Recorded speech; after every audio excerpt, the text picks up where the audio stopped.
रूसी राष्ट्रपति Vladimir Putin ने यूक्रेन के साथ युद्ध के शांतिपूर्ण समाधान तलाशने के लिए शुक्रवार को पड़ोसी देश को संयुक्त राष्ट्र के तत्वावधान में बाह्य शासन के अधीन रखने का प्रस्ताव रखा।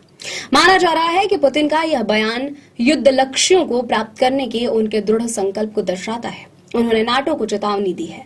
पुतिन ने रूसी परमाणु पनडुब्बी के चालक दल को संबोधित करते हुए अपने इस दावे को दोहराया कि यूक्रेन के राष्ट्रपति व्लादिमीर ज़ेलेंस्की का कार्यकाल पिछले साल समाप्त हो गया है और उनके पास शांति समझौते पर हस्ताक्षर करने की वैधता नहीं है।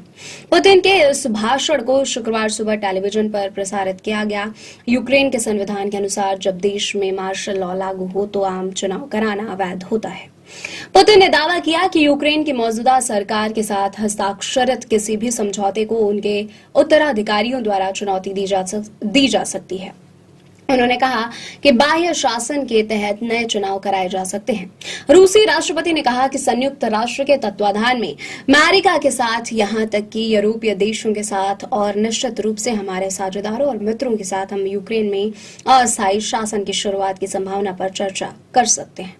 उन्होंने कहा कि इससे देश में लोकतांत्रिक चुनाव हो सकेंगे, एक व्यवहार्य सरकार सत्ता में आ सकेगी जिस पर लोगों का भरोसा हो और फिर शांति संधि पर उनके साथ बातचीत शुरू हो सकेगी।